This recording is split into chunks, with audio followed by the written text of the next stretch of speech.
8 and we're live. Welcome to another show of Alive with Joey, Raw, Open, and Vulnerable, episode 8 already with my dear friend Camille. Hi, Camille. Hi, Joey. We were just talking earlier. I'm like, Camille, are you okay with just kind of giving us, a few words about yourself? So I'm just gonna put you on the spot and do it. Yeah, well, like I was just saying to you, I have always said that if I was to get a business card, it would just say human. Because I don't love all these labels that we give ourselves and these like titles and accreditations. I'm a freelance writer for work. I write in the holistic health industry, but that's not who I am. I'm just a human being. I am originally Canadian and currently living in Mexico.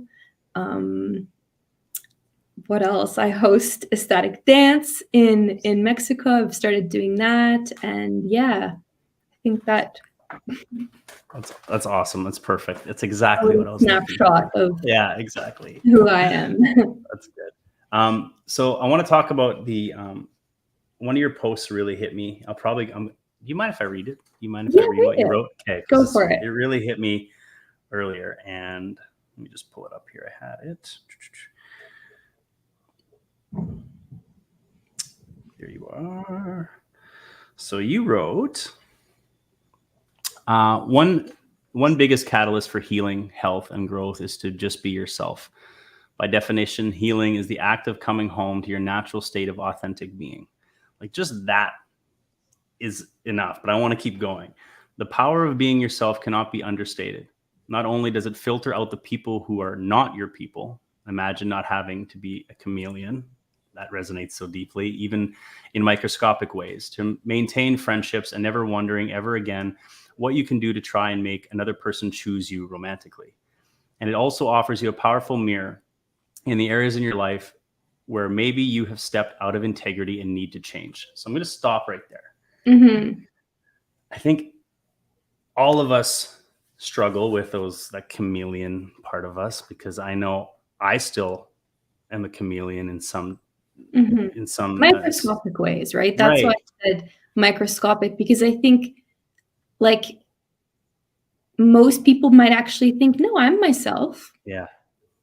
But it's really when you sit with it that you start to realize that actually we most of us have people-pleasing, deep-rooted people-pleasing tendencies that even in the smallest ways, we end up kind of pivoting slightly to be accepted or liked. And I mean, that came up for me in a big way in my past relationship. It was profound, the things that I was witnessing myself trying to be loved by someone and self-abandoning so deeply. So that was, I would say, in a not so microscopic way.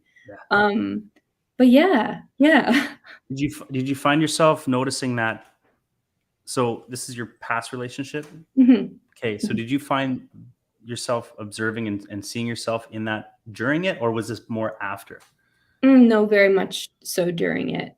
Maybe not in the very beginning. But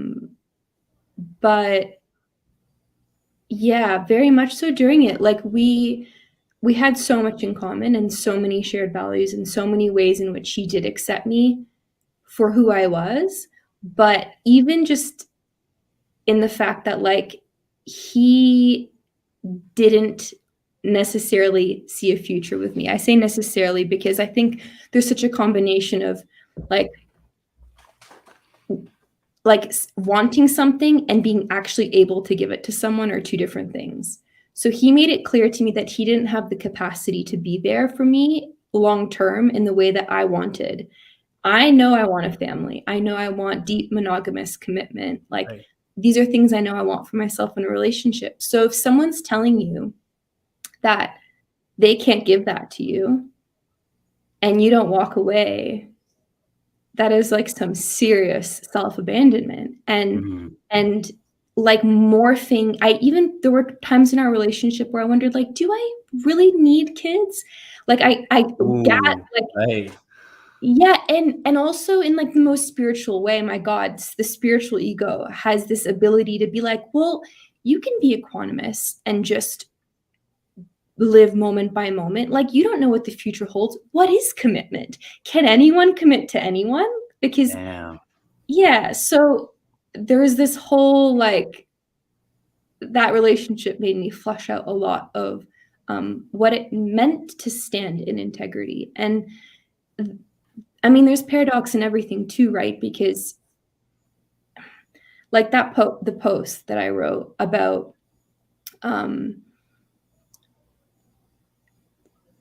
like the two sides. Well, read back the last part. The last part of the quote that I just read. To maintain friendships and never wondering ever again what you can do to try and make another person choose you romantically. And it also offers you a powerful mirror to the areas in your life where maybe you have stepped out of integrity and need to change. Did I go past that? I did good. I think that's all you read. Yeah. So like the paradox of being yourself and yet not assuming that everything you do is okay and right. Does that make sense? Yeah. Because let's say I'm being rude and I'm like, I'm just being myself. Right. But there's the paradox in all things. I mean, the paradox of life is one of the most interesting things to me at the moment. I feel like everything I say can be flipped around and see it the other way. But yeah, like, anyways, I'm not even sure where I was going with that, but yeah. So was it known? Like, was he verbal? I mean, not to get too deep in this, because it's like, no, we can go there. It's okay. Was this something he was pretty clear with in the beginning? And so you found yourself kind of almost wavering from your truth or what you really wanted? Is that kind of what was happening? Or yeah, it's a tough one, hey, because when someone tells you something and you think you know that what they're saying is coming from trauma. So from the very start, like him saying, like, I don't see where this is, I don't see a future in this. But me being like, we have a deep connection and I don't believe you. Which is, it's such a, I mean, it's a pretty big mindfuck, to be honest, because to not believe the words that someone's saying, thinking you know better than them because you know what's best for both of you, but also like, yeah, so I guess in relationships in general, I mean, you've been married for a while. There's holding space for where someone's at and someone's flaws, but then also, which means not necessarily believing them. It's not believing the person that they are right now. It's believing in the future, like, potential that they could be. Right. And then simultaneously, like, believe them. If someone's telling you something, believe them. So I don't know, that dance of like wanting to give someone the opportunity to grow and simultaneously being like, if they're going to tell me this,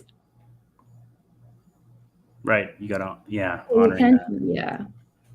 So I want to talk about what you just said, the spiritual ego, because that's a big one that comes up for me a lot as I've evolved in my spirituality and my expansion of a soul. One of the biggest things for me was food. And I know food's a big thing in your world. I mean, obviously you're one of the people I go to when it comes to health and nutrition and just overall well-being. I've been following you probably for, I don't know, since 2013, 14 or something. It might've been something about coffee. Like you said, the article I wrote about coffee, but you said something interesting in our conversation the other day, respecting the cycle of life. And I know it's a lot of this, like when I dove into my spirituality, one of my big things was like, wow, I have to cut out meat. I have to cut out meat. That's just what the spiritual community does. That's what I had to do. And it was like, I went to this retreat in Guatemala and I had this beautiful experience over this month. I was the only one eating meat basically there. So I was like, I had this guilt within me. I was like, oh my goodness, what am I doing? I got home and I went vegetarian, not vegan, but vegetarian. But it was the guilt. And I remember I wasn't healthy. Like I wasn't feeling good on this diet. Like I was continuously telling myself that this is what I needed to do to expand, you know, and get and ascend, or whatever the words may be. So can you touch a little bit on that and what your take is? First, I'll say, because this is what just came up in my head when you said you felt guilt. I think intuition is the most powerful thing when it comes to like living a life in integrity and a life in alignment. And a lot of people think intuition is just the gut feeling, but our gut is fraught with so many things, with conditioning and beliefs and trauma. And intuition is actually free of emotion. So the very fact that there was guilt present in making your decision is such a red flag when it comes to what is actually the truth. And so intuition is so important, but so many are severed from our intuition because of, like, you know, lifetimes of dissociation and unhealed trauma and conditioning from society. But yeah, the spiritual thing is funny because to me, spirituality, like true spirituality and enlightenment, is actually living in the place above duality. So above right and wrong, above polarity. And it honors, like, and has reverence for the cycle of life. So as humans, my God, we love to project. I mean, life is a mirror. And I think that diet is one of the most profound. I used to say relationships were, and I think they definitely are, but we can very easily walk away from a relationship that is too triggering to us, right? So if projecting our inner wounds onto another person and we think it's them, we're just going to walk away for the most part. But food is this thing that we can't walk away from for much longer than a fast, right? What are you going to fast for more than 2 weeks? You have a relationship with food for life. So examining what beliefs you have about food and about diet are a profound gateway into some things that you want to maybe look at inside of you. And when it comes to this hierarchy of, you know, animals have more value than plants, and like they've got faces. I kind of went on a bit of a vegan tear in the past couple of days, and someone messaged me being like, but you know, you can see the suffering in the face of the animal. And I'm like, and who's suffering more? Like, is the animal suffering, or are you suffering because of the story you've projected onto the end of the life? And as someone, you who works in hypnotherapy, we were chatting about this a little bit before when it comes to like past and future lives, like to see death as the end of anything it's so like microscopic and so unspiritual. Because even if you don't think of past lives and future lives, which I would say you should look into that, but even just on like this life, to die and give life is a part of our human experience of planet Earth. Without death, the soil can never survive. Like, we literally are such a cyclical world of death, birth, death, birth. And yeah, it's actually so dissociated and so hierarchical in a way that is, to me, extremely unspiritual. So I love that. Yeah, and I spoke about this a lot in the past, kind of here and there, doing Q&As and stuff, and the amount of people that read that possibility of like veganism being a projection of one's inability to accept death, it has given people permission to actually... Just hearing those words, like it's so profound. It really is, because oh man, that's so perfect. But sorry, I cut you off. Go ahead. No, I mean, yeah, it is. It's like, even just conceptually, some people will still be so triggered by it and reject it so fundamentally and say plants aren't like animals, you know, there's this, is this and that. But for some people, they read that and it's like tears, and it's like a soul knowing that, oh, right, I'm afraid of death. And so the very thought of consuming death is like, it's a lot for people. And I mean, you don't even have to get into the semantics of how many animals are killed in the fields when we're monocropping, but it's like, yeah, Exactly. that to me is less important than actually the power of food as a mirror for looking at where you have blocks and wounds that need to be like soothed within you for your own liberation and to thrive, because Yeah. people thrive when they consume a diet that is suited to their human bodies. And yeah. So it's interesting because when I started to really notice, the biggest thing I noticed is my nails were getting brittle, my hair was thinning. There's a few things I started to notice. I was like, oh, maybe it's age. And I'm like, nah, it's not. Like I really take care of myself for the most part. And I was like, well, I think I'm just gonna start trying, because my soul was like, look, this isn't it. This isn't it right now. And I mean, I was vegetarian, so I was crushing 8 eggs a day because didn't want to eat meat, so I was eating a bunch of eggs. And either way, but I just wasn't getting a very balanced diet. I wasn't getting the nutrients I needed. So I reintroduced grass-fed beef, which I was eating before, and a few other things. And it was within a week I started to feel better again. Mm-hmm. So I had to trust that. Like I can't just honor myself in meditation and not honor my vessel. Like Mm-hmm. I gotta listen. Mm-hmm. And things have changed throughout the years. But can you tell me kind of like what are your hard no compromising when it comes to what you feed your body? Because I know there's a lot, well, maybe more than a few, but can you tell me tell me what are those hard, like, I will not mess around it's actually hard to answer, to be honest, because I've been like living this lifestyle for so long that it's just so intuitive and such a routine that I'm probably gonna like forget things. I guess the thing that actually stands out the most, and this was probably one of the last things that I actually cut out. It's funny, I've reintroduced things. Yeah, I noticed that. Yeah, vegetable oils are a hard no. Yeah. Same. And look, I'm not a scientist. I'm not going to get into like the logistics of inflammation, but vegetable oils are not food. Like the way they're processed, they're not food. I've done articles for clients where there's like inflammation lingers for 121 days or something like that from one dose of vegetable oil, and it's in everything. So right. It's actually a pretty great metric. If you avoid vegetable oils, probably your diet's going to be great. Yeah. Tap water I haven't had in years. Water's a funny one too. Same. Hey, like, well, you've blown me away, because what did you write? Like, well, I don't drink regular water anymore. I'm like, wait a minute, you got me on spring water.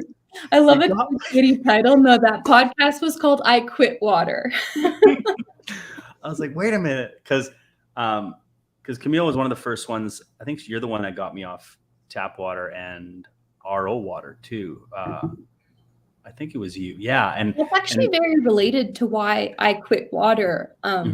Yeah, when it's completely void of minerals. And that's why I went to straight, like in Canada, we were blessed to have spring water everywhere. I mean, you could get it anywhere. And we were just outside of Hope, BC, and we could go get it right from the source and bottle it and just bring it home. Yeah, so tell me a little bit about that, and then what you're drinking now. My water situation is not optimal at the moment. Oaxaca is like in drought for most of the year, and there's a lot of politics with water. So there are springs. Like I live in the mountains, but it is where I am actually in Oaxaca City. The politics of the locals and like in the little pueblos, like there'd be enough spring water for all of Oaxaca allegedly to be all one spring water. And like I've been to towns like that in France, in the Alps, when like the tap water is actually fresh spring water. Yeah. But here it's not. There actually isn't even like city water. Everyone has tanks and water runs out all the time. So at the moment I'm drinking, they like deliver in big jugs, spring water. it's dead water, first of all, because unless you're drinking water fresh out of the spring when it's still structured, like its own state of water. It's called easy water. It's like the fourth phase of water. There's the gas, liquid, solid, and actually it's like a gel-like water when it comes fresh out of a spring. So there's so many like moving parts, right? You want to avoid toxins. So tap water is just a joke because you're living in the Alps and it's spring water, it's fluoridated. Even if you don't want to participate in the fluoride debate, chlorine kills the bacteria in the water. So it's killing the bacteria in your gut. Like your gut. Yeah.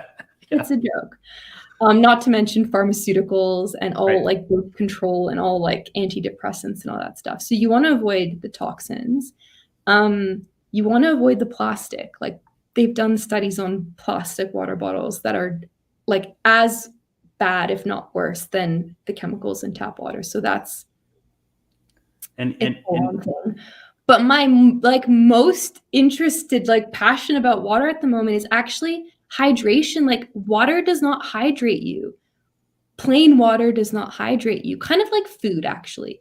You know how like we're humans are so obsessed with dissecting everything and we'll get like pea protein isolate. Yeah. As if that's for like real food, or as your body has any idea what to do with that. Right. No, we need like the whole food package. And when it comes to water, like whole food water is either spring water when it's fresh out of the spring and still alive, or it needs to come in like with other things, basically from food. Like we've been like, how many of us, I mean, I'll be the first person to put my hand up, for 30 years of my life would drink 8 to 10 glasses of water. Sometimes I was drinking like 30 glasses of water during detoxes, dehydrated AF the whole time. Really? Like, who that carries around like their huge water bottle ever truly feels like hydrated on a cellular level? Anyways, so I went down the rabbit hole. I mean, I talked about this in my podcast because a few like things started, like dots started to connect when the dog that I was living with in Australia that ate only raw meat did not drink water. Really? The dog didn't drink? No water. And every 2 weeks we would fill the water like thing where the dog's supposed to drink the water bowl. And I saw it just evaporated. I never saw that dog drink water. And so like, you know, the like things, the cogs start turning, and then you hear Zach Bush talk about this, you hear Tommy John talk about this, and you realize that actually like, no, our water needs ideally is in the form of food, like fruits, vegetables, even meat, even packaged goods contain more bioavailable water because it comes with vitamins and minerals. Your body like gets the water and actually knows what to do with it. But just plain water, I've broken up with plain water. Plain water. So what are you doing? Well, first of all, when I'm thirsty, all right, I like it's hot out, I try and just eat food. I'll eat cucumbers or grapefruit or just pretty much any food is more hydrating than plain water. So what about coconut water? Coconut water is the best, actually. Okay. It is the best in that department. Coconut water is the best. It's so full of minerals and nutrients and potassium. Like coconut water is the best for sure. Or you can add like salt and lemon and apple cider vinegar. Ideally, a little bit of, you don't need like glucose. There's like layers to people's ability to handle sugar, but glucose does help like shuttle hydration water into the cell. Like make lemonade. That's awesome. So Miri's asking how can we live it practically in a city? Like what would you do if you were in Miami or, you know, a big city? In terms of water? Yeah. I mean, I did this for a long time living in Toronto. Typically you can get water delivered, like spring water, delivered to your house. That's what I was doing in Toronto. They actually I felt very lucky. They delivered it in glass. But also get a good filter. Like I actually wouldn't feel comfortable recommending a filter. I have to do a deep dive because I haven't used one in a while. And you hear this brand is good, and then you hear it, they've sold out, and now there's this. But getting a good filter, and you know what, even if you're going to do RO, even though it wastes a lot of water, the key is like remembering that plain water isn't hydrating you. You have to like combine it with things to basically show your body that it's food. So adding some acid, like lemon or lime, or salt and apple cider, or ideally just having whole foods. Like water in foods is structured water. It's like so available and nutritious. But yeah, avoiding and doing your best. Like, look, of course. The worst thing is always going to be adding fear on top of everything else. You don't want to be drinking shitty water and be terrified that you're drinking shitty water. So the dance of like, doing your best, but also, you know, if you're going to drink lots of plastics, sweat a lot, because plastics actually don't stay, like they don't linger in our body that much. So if you do sweat them out, but the problem is if you're getting exposure every single day,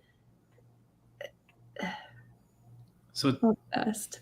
So you say spring water has kind of like a shelf life. So it does. I don't time? have an answer. I don't know what shelf life is, but it does. Like, just intuitively think of nature. Like, our ancestors did not store water.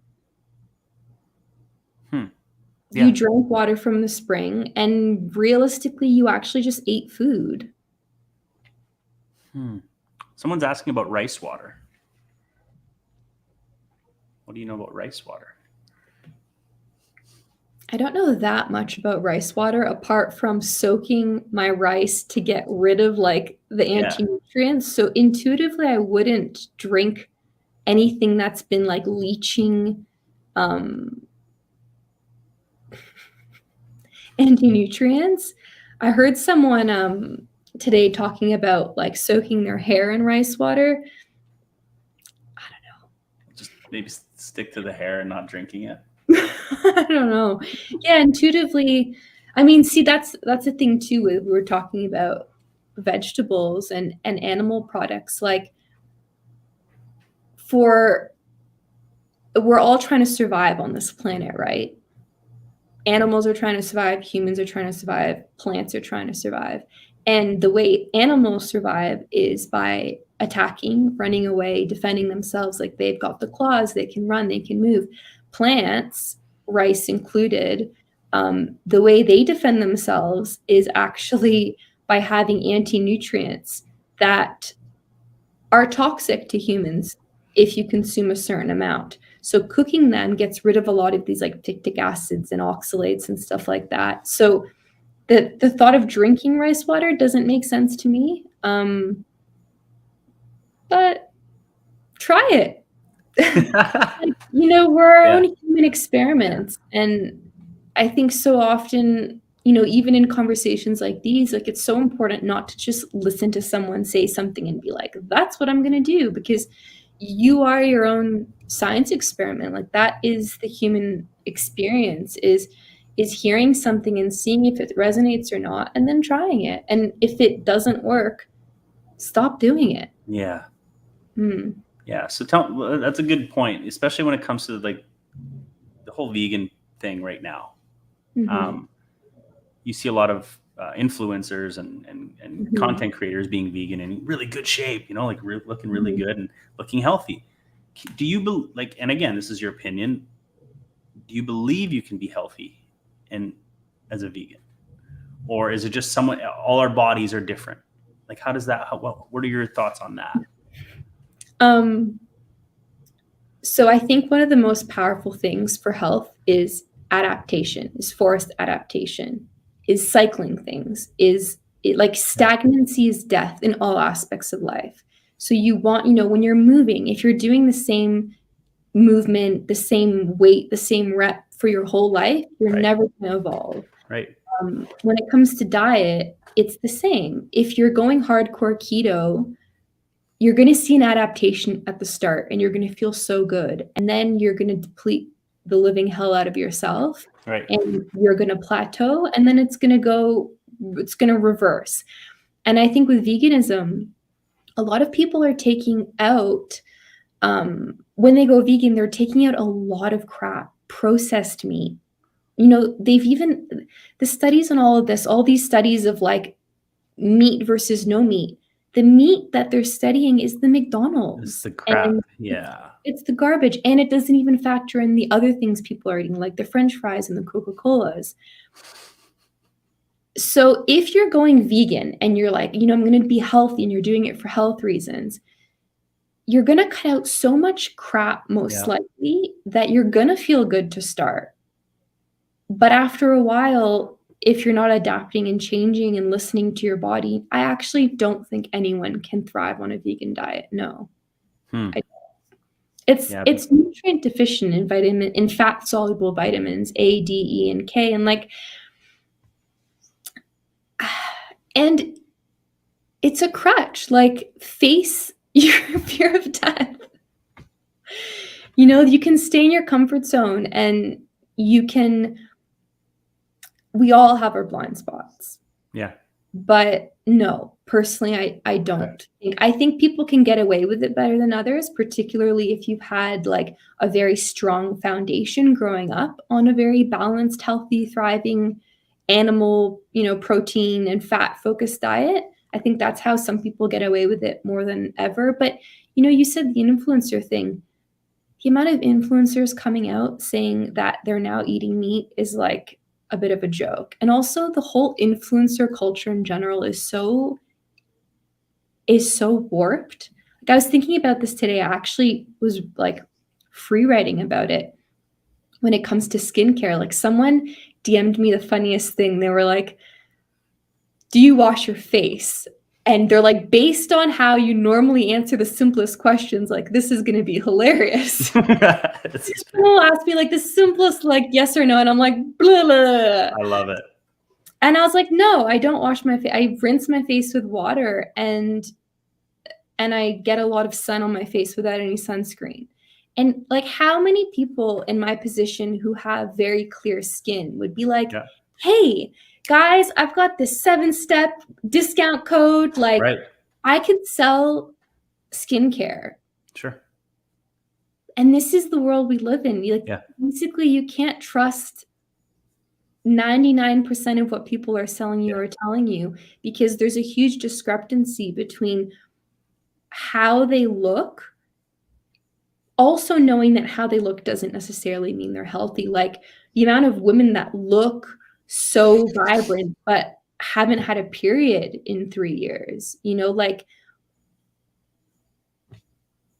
there's a lot to unpack there. But yeah, no, I don't. We're often sold things that people like accredit their health, you know, from this or that, when actually they're just a walking ad campaign for their discount code.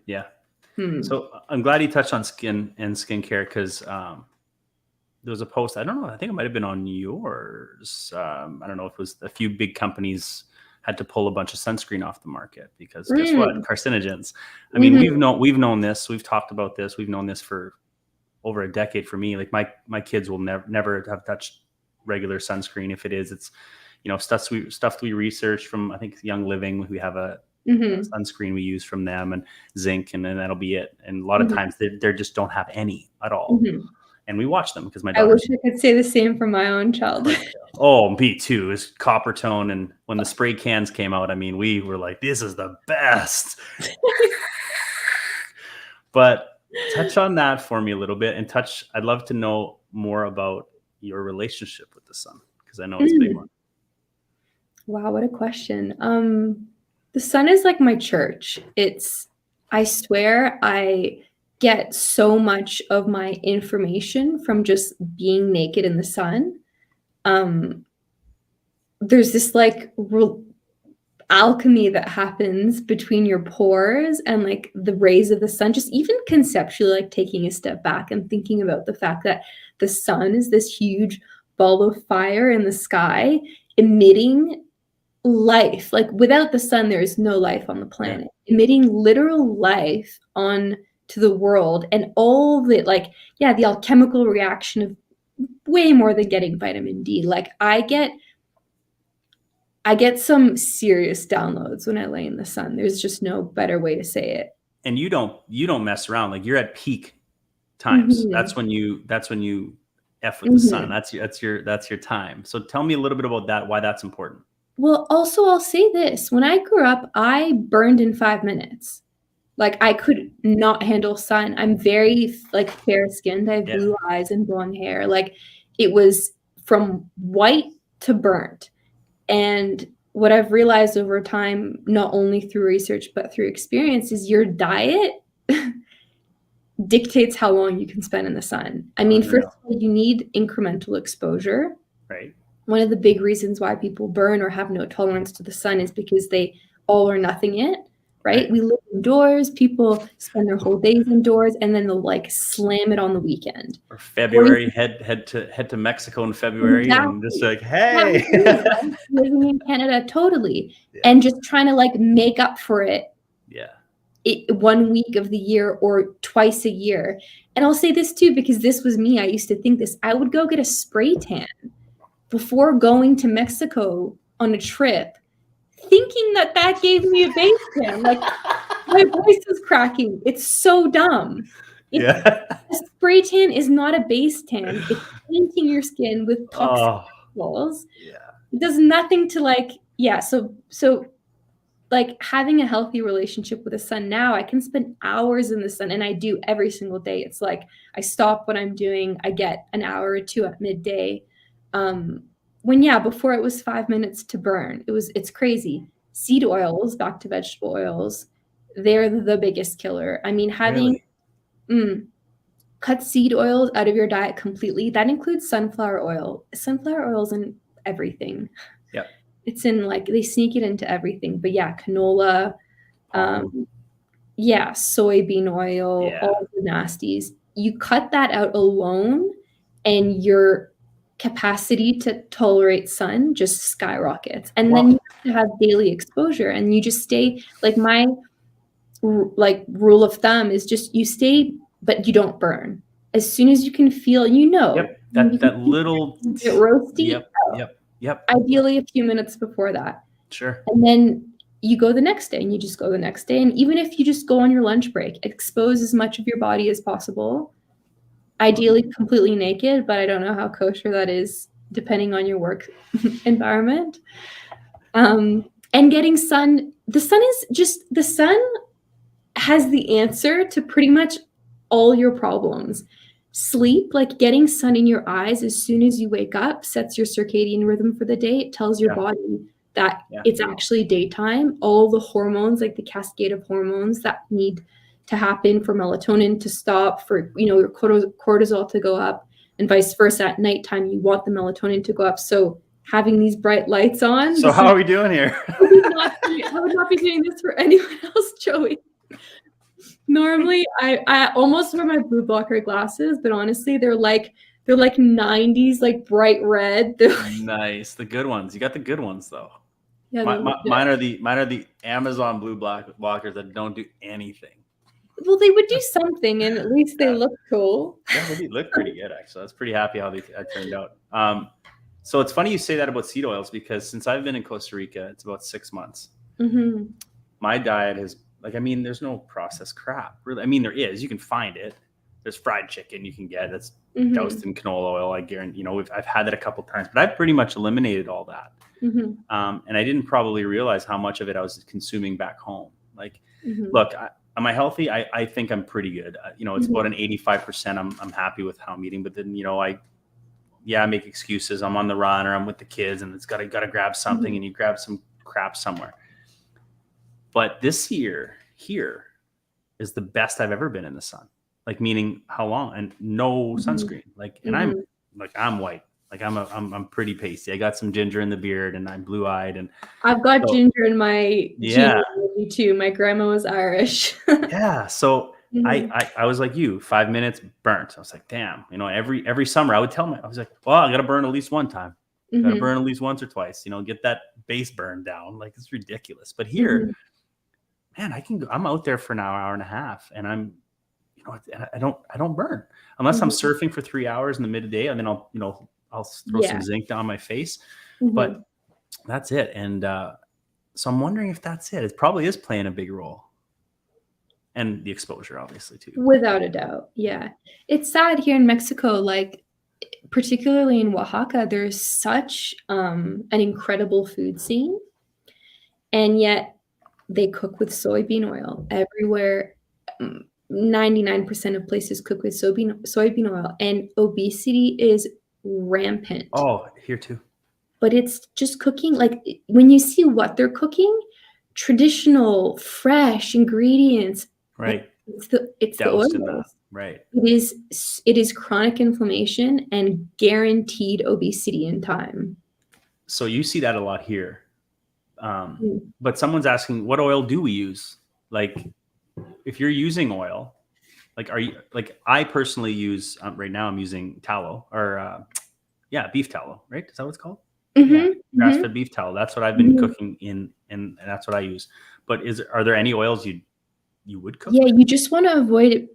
They're called PUFAs, polyunsaturated fatty acids, which is what vegetable oils are, but it's also fish oils. PUFAs are they're very heat sensitive and they oxidize very easily. So by the time they're processed, like by the time you have a bottle of sunflower oil, it's already rancid. So it's already inflammation. It's toxic. But there's other fats that are very heat stable. So animal fats are ideal. They're honestly the best. Like to cook with, they're the only fats that I cook with anymore. I keep my bacon fat. Like I just cook with the bacon fat, or if I make a bone broth, I use the fat. It's maybe more work for some people. You can buy it in stores, but otherwise cook with coconut oil. It's very heat stable, and actually it's pretty easy to know if you've denatured your coconut oil, because as soon as it smokes on the pan, it's past the smoke point. Throw it out. It's done. Then it's vegetable oil. It's denatured and it's inflammatory. Yeah, I don't think a lot of people know that about the smoking point of oils. And and same with sunflower heals my skin like nothing else. It's just not true. Like PUFAs age your skin as well. Like using polyunsaturated fatty acid products in skincare ages your skin in the long run. It might feel good now, but it's important to differentiate something helping you and how much it's harming you. So it's no different than really taking what are they called? Advils. The NSAIDs. It gets rid of your headache. So you're thinking it's helping my head, but what is it doing to your body long term? Right. Actually, I wanted to record a whole podcast on this because I find it so fascinating, the concept of appropriateness and inappropriateness. Because we would think that if something's appropriate, then it's not inappropriate. But they're actually two different concepts, right? So sunflower oil, Rebecca, might be very appropriate for your goal of, hydrating your skin. It feels like it's hydrating you. But how inappropriate is it in the long run if your goal is health? So it's like running. I went on a tear about it, or water, right? You drink plain water and you feel satiated in the moment. Your mouth is wet. But how inappropriate is it as a solution for true hydration? And same with running as exercise. Like you might get endorphins and you might get the running high and you think this is so good for me, but how inappropriate is running, is moving in such a linear plane, relatively not functional movement at all. How inappropriate is that in the long run? So on your body, you can use coconut oil for just about anything. I don't use, I use a tallow. Actually, my friend makes a tallow skincare. I use it on my body, but I find it too thick for my face and chest. I use jojoba oil on my face and chest. And then, coconut oil, tallow. If I'm cooking bacon, I'll rub the bacon fat on my arms. You're the best smelling person ever.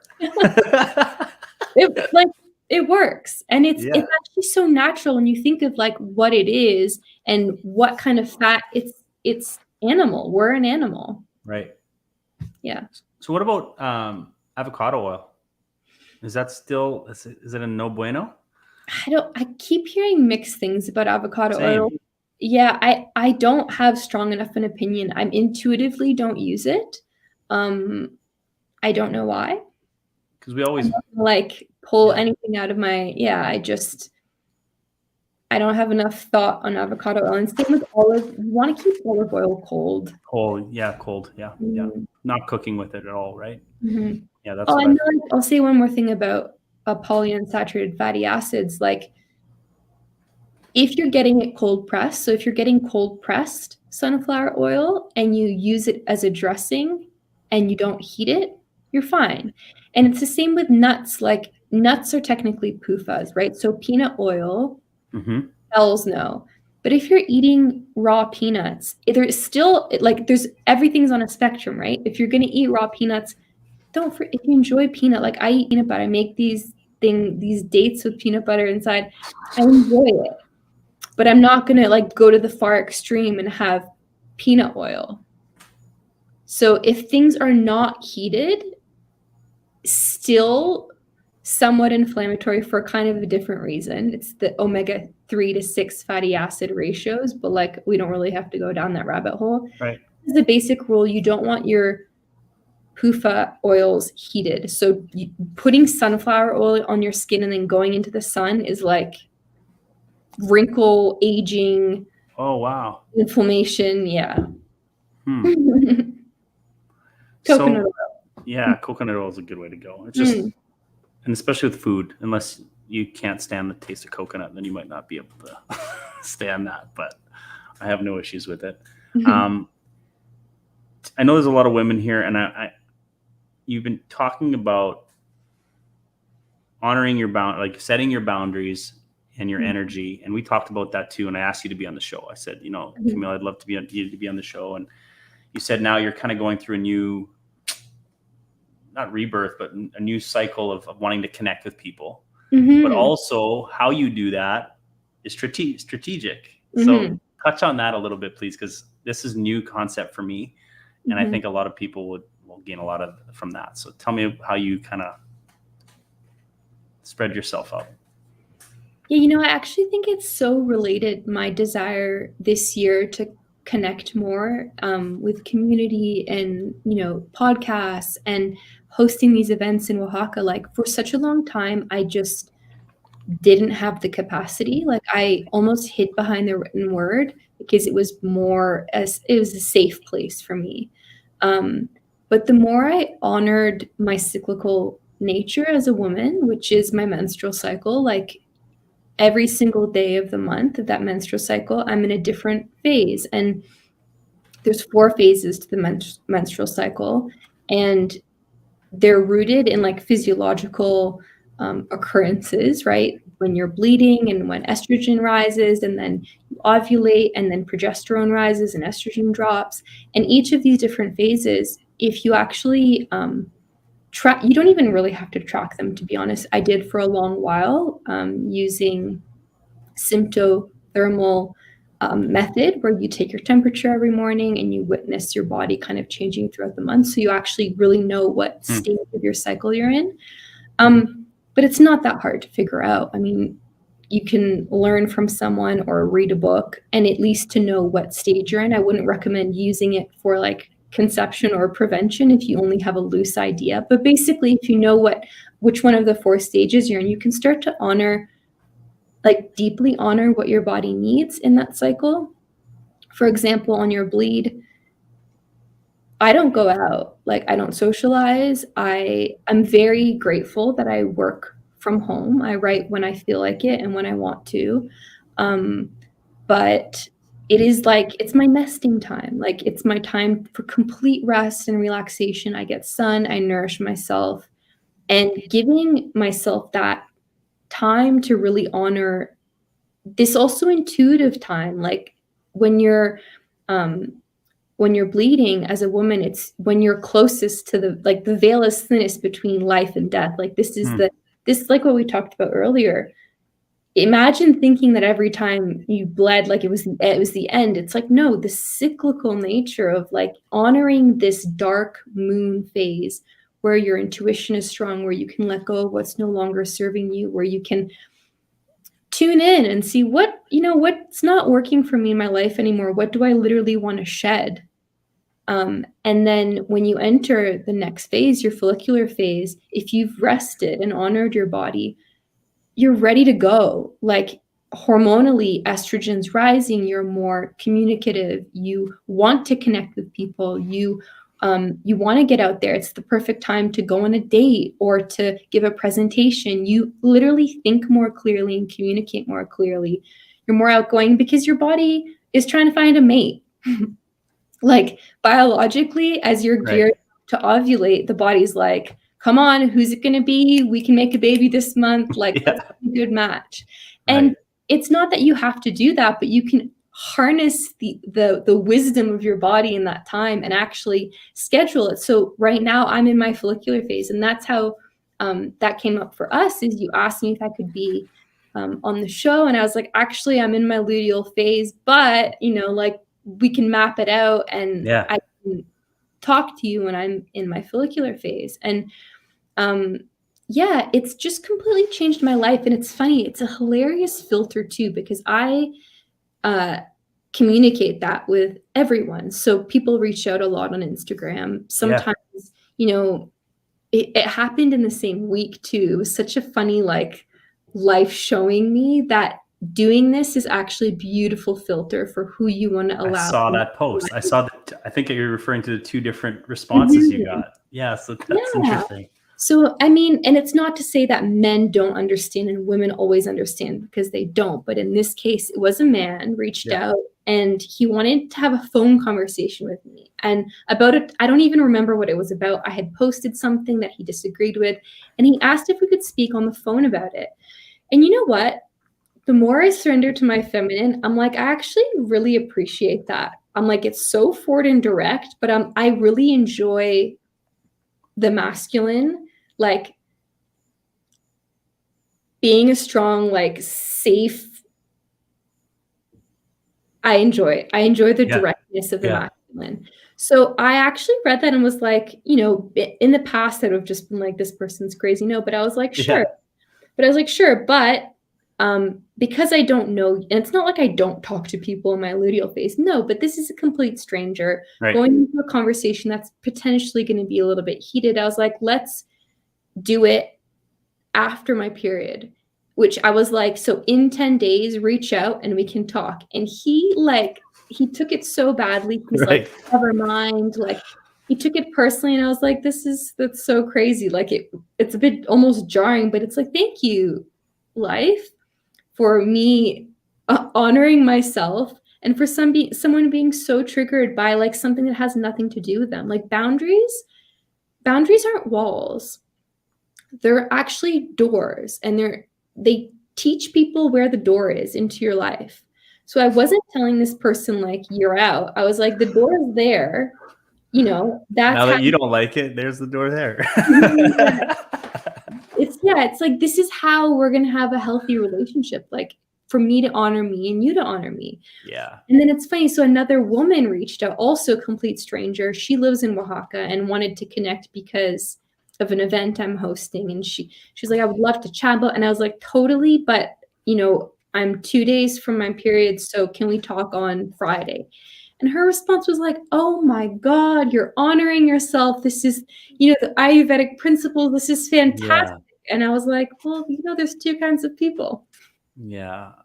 But it's life-changing. Like, women, I don't even think realize the superhuman abilities that you cultivate when you really learn to honor the cycle that you're in and the phase that you're in.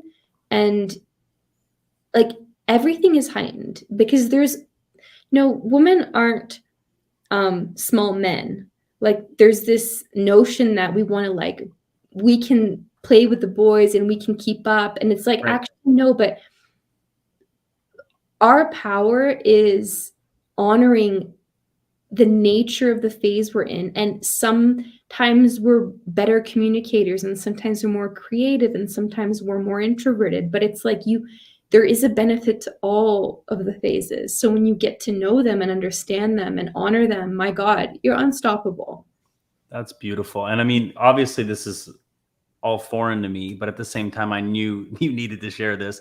But I remember telling you when we were talking about this, I'm like, what kind of cycles do guys have? Obviously, not the same. But we talked about the lunar cycles and the moon and the power of that. And God knows, like, I should have never gone out, during full moons. And there's just there's things that pull us too. So I don't know. It's interesting. So touch on that a little bit. I know I have some some of my friends are astrologers and they know way more than I do. But what do you feel about They the would moon? know way more than I do too. Yeah. I'll just touch on it a little bit from Yeah. more like, being a woman and understanding the cycle Sure. in my own sense, like not in an astrological sense at all. Mhm. But and even this, like, women bleed all throughout the month, right? I mean, different stages. Most women are so blasted by artificial light and EMFs and toxic food and seed oils and all this stuff that they actually don't cycle with the moon. Right. But Okay. we used to. And when you do live more harmoniously with nature, you do bleed and ovulate with the full or new moon. And it depends on what stage of your life you're in, which is so beautiful and fascinating. Like when you are a more fertile cycle ovulates with the full moon and bleeds with the new moon. And then that's like when you're ready to kind of like birth things into the world. But if you're more of a wise woman and healer and you're more in a caretaking role, you actually bleed in the opposite. Reverse. But for men, the new moon is basically the time, it's the dark moon. It's a couple of days before the new moon. And when the new moon, when it's complete darkness, that's your proverbial bleed. It's when you want to let go of things that aren't serving you anymore. It's when you want to reflect on the month. It's when you want to spend more time alone. And it's the darkness. It's when you want to go into the underworld. Like it's when you want to look into your shadow and look into your patterns, and when you're more intuitive and connected. And then as you like kind of cycle out of that, and you've set an intention for that month too. And even for what you want to create, I mean, for men, it's so, creation is so important. Like your goals and what you want to create and what you want to achieve, like the linear thinking, like you can think all the way up to the full moon, which is ideally when what you're trying to create that month comes to like fruition. And then as it's going back into the new moon, it kind of cycling back, and you start to reflect again and see where for next month, if you didn't achieve what you want to achieve, if you're not going in the direction you wanted to go, or you're thinking, maybe I want to, correct course. It kind of just, that's a very basic way to continuously kind of check in with yourself and see if what you're trying to birth into the world, is happening the way you want it to or not. I love it. So we're almost out of time. And what I do at the end of my show is ask my final two questions. And the first one I like to ask my guests is to share something vulnerable, to share something that you may not have shared or you very rarely share. Is there something that you could give us? Wow. I know it's putting you on the spot. Well, it's actually tough because I'm so vulnerable in what I share. Like I try and put things out there as soon as I'm going through them, because it is a part of my process is to just be vulnerable. Right. But yeah, I can share something. I actually haven't found a way yet to express it on my own platform, but I'll try here first.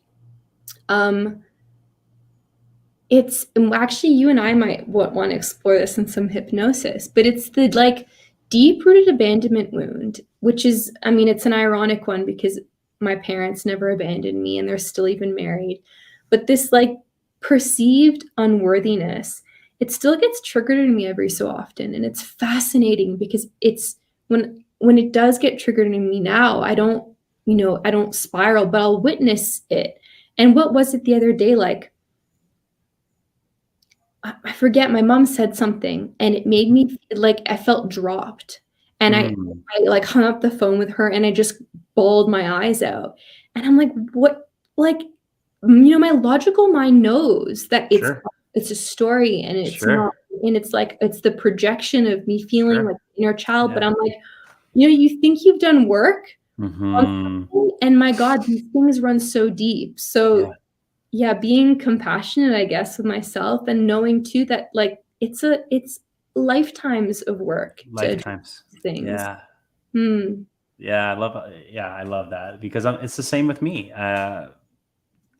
It's this, maybe not abandonment, it's unworthiness, definitely. It's the weirdest things that trigger it, like, and like you said, it could be thousands and thousands of lifetimes, or, you know, generational, and we very rarely know where the root cause of these triggers are. And like I said earlier, when we were talking about past lives, so much of my transformation, my healing has come from regressing to those other lives or alternate lifetimes. So thank you for that. And my last question is, what does it mean to be alive for you? Like, to be truly alive, what does that mean? I think we're going full circle back to the beginning where you read that post of mine about being yourself. I think that's living, is like finding an ability and to just like know yourself and know yourself in a way. I think that was the second part of that post, where so many of us grow up as caretakers to our parents or to, you know, someone.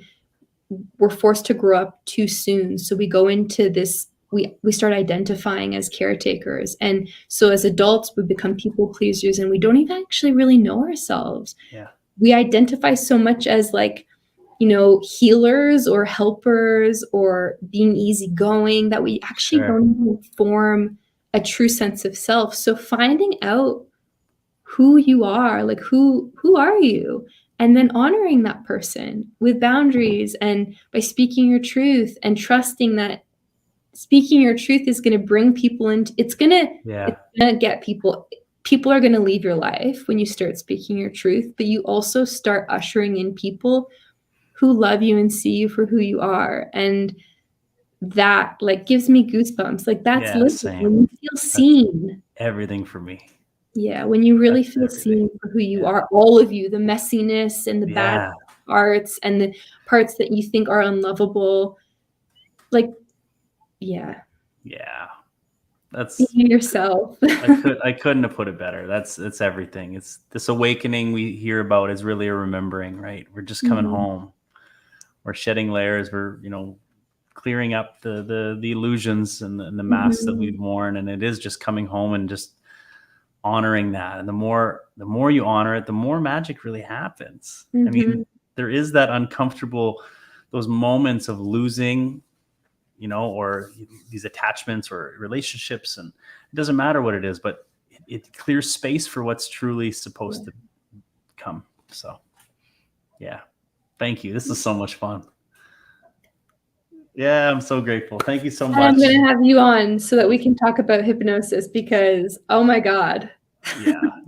So Camille just dove into, was it Many Lives, Many Masters?